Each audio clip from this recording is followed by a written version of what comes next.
নমস্কার, আপনাদের সবাইকে স্বাগত। প্রযুক্তির উন্নতির সাথে সাথে নতুন নতুন অস্ত্র তৈরির চেষ্টায় নেমে পড়েছে বিভিন্ন দেশ। এরই মধ্যে আবার হালফিলে উন্নত দেশগুলির মধ্যে কথাবার্তা চলেছে সুপারহিউম্যান বায়োনিক সেনা তৈরি করা নিয়ে। এটি আপাতমস্তক রোবট, সিনেমায় দেখানো সুপার হিউম্যানদের মতো হবে তা নিয়ে বিস্তর কৌতূহল ও জল্পনা দেখা দিয়েছে সমস্ত মহলে। মানুষের মতন দেখতে রোবট তৈরি করে তাকে দিয়ে সমস্ত কাজ করানোর এক চিত্র ফুটে উঠেছিল ভারতীয় চলচ্চিত্র রোবটে। নায়ক রজনীকান্তের এই সিনেমাটি সেই সময় জনগণের মধ্যে বেশ সাড়া জাগিয়েছিল। অবিকল সেই রকম বায়োনিক সেনা তৈরি করে তাকে যুদ্ধক্ষেত্রে ব্যবহার করে বাস্তবে সম্ভব কিনা তা নিয়ে এবার উঠেছে প্রশ্ন। প্রথমবার বিষয়টির ওপর আলোকপাত করা হয় 2016 সালের মাঝামাঝি সময়ে। সেই সময় মার্কিন যুক্তরাষ্ট্রের প্রতিরক্ষা দপ্তর পেন্টাগনের দাবি ছিল রাশিয়ার নিজস্ব স্পুটনিক নিউজ এজেন্সি নাকি ফাঁস করেছে যে রাশিয়া মানবদেহের জেনেটিক কোড পরিবর্তন করে এবং গোপনে দেহের অঙ্গ প্রত্যঙ্গের নানা পরিবর্তন ঘটিয়ে অতি মানবীয় ক্ষমতার অধিকারী সুপার হিউম্যান তৈরির চেষ্টা চালাচ্ছে। স্পুটনিকের তথ্যকে হাতিয়ার করে পেন্টাগনের বেশ কিছু আধিকারিক দাবি করেছিলেন যে বায়োনিক সুপার হিউম্যান সোলজার তৈরি করে তাদের সাধারণ সৈনিকের বদলে যুদ্ধে ব্যবহার করার উদ্দেশ্যে অত্যন্ত গোপন এক প্রকল্পের মাধ্যমে মানবদেহের সক্ষমতা বৃদ্ধি করার জন্য সরকারের নির্দেশ পুরোদমে লেগে রয়েছে রাশিয়ার সামরিক বাহিনীর গবেষণা শাখার বেশ কিছু গবেষক। এত বড় প্রজেক্টের জন্য ঠিক কতটা গবেষণার প্রয়োজন তা নিশ্চয়ই বুঝতে পারছেন। আর তাই ধারাবাহিকতা অর্জনের উদ্দেশ্যে দেহের শক্তি বাড়িয়ে তুলতে প্রয়োজনীয় অঙ্গ প্রতিস্থাপন, দেহে সুপার পাওয়ার মাইক্রোচিপ ইমপ্ল্যান্ট করার মতন বিষয়গুলির উপর রাশিয়া এখন ব্যাপক গবেষণা ও উন্নয়ন জারি রেখেছে বলেই দাবি পেন্টাগনের। শোনা যাচ্ছে যুদ্ধক্ষেত্রে এই অতিমানবিক শক্তিসম্পন্ন সুপার হিউম্যান সোলজার যাতে পুরো মাত্রায় ধ্বংসাত্মক হয়ে উঠতে পারে সেই জন্যই রাশিয়া নাকি গবেষণার মাধ্যমে চেষ্টা করেছে সৈন্যর জেনেটিক কোড পরিবর্তন করার। উল্লেখ্য, দীর্ঘকাল সক্রিয় যুদ্ধক্ষেত্রে সমস্ত রকম ধকল সহ্য করে একই রকম কার্যক্ষমতা বজায় রাখা কোনো সাধারণ মানুষের শরীরের পক্ষে সম্ভব নয়।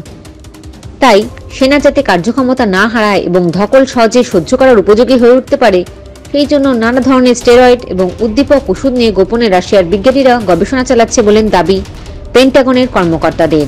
যদিও রাশিয়ার পুতিন প্রশাসন পেন্টাগনের এইরকম অভিযোগের বিরুদ্ধে কখনোই মুখ না খোলায় গোটা বিষয়টির সত্যতা নিয়ে যথেষ্ট সন্দেহ থেকে যায়। তবে একথা সত্যি যে বাস্তবে কোনো দেশ যদি সুপার হিউম্যান বা বায়োনিক সোলজার তৈরি করতে সক্ষম হয় তবে যুদ্ধের গতিবিধি পুরোটাই পাল্টে দিতে সক্ষম হবে তারা। এই প্রযুক্তিগত উন্নয়ন সফল হলে একজন বায়োনিক সোলজার যুদ্ধক্ষেত্রে যে কোনো পরিস্থিতি অনায়াসেই সহ্য করতে পারবে, দেশের মধ্যে দীর্ঘ পথ পাড়ি দিতে পারবে এবং শত্রু নির্দেশ করা তার কাছে হয়ে উঠবে খুব সহজ। অপরদিকে যুদ্ধক্ষেত্রে সৈন্য যাতে কেন্দ্রীয় কমান্ড বাধাহীনভাবে মানতে বাধ্য হয় সেই জন্য মাইক্রো অ্যাডভান্স চিপ সুপার হিউম্যানের মস্তিষ্কে বসানোর পদ্ধতি নিয়েও গবেষণা চালাচ্ছে বেশ কিছু দেশ। এছাড়া যুদ্ধক্ষেত্রে প্রায়ই আহত হন সৈন্যরা।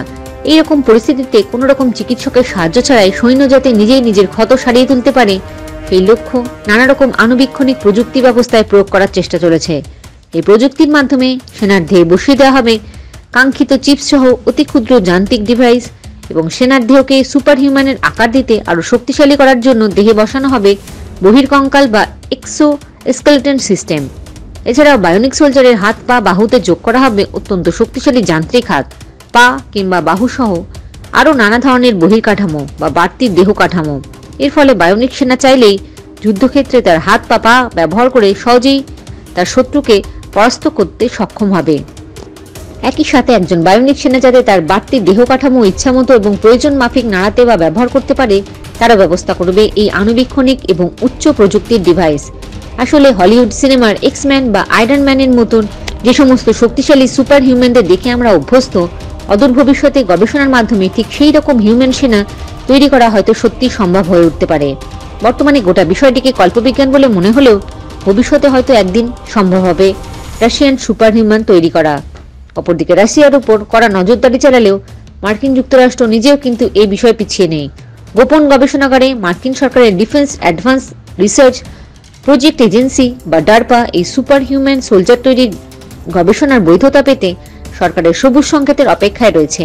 আর ঠিক এই কারণে কিছু সামরিক বিশেষজ্ঞরা মনে করছেন আমেরিকা নিজের দিক থেকে নজর ঘোরাতে ইচ্ছে করেই রাশিয়ানদের সুপার হিউম্যান তৈরির গবেষণাগার বিষয়টি নিয়ে এত ব্যাপকভাবে প্রচার করছে। যুদ্ধক্ষেত্রে সুপার হিউম্যান সোলজার ব্যবহারের গোপন গবেষণায় একেবারেই পিছিয়ে নেই ব্রিটেনও।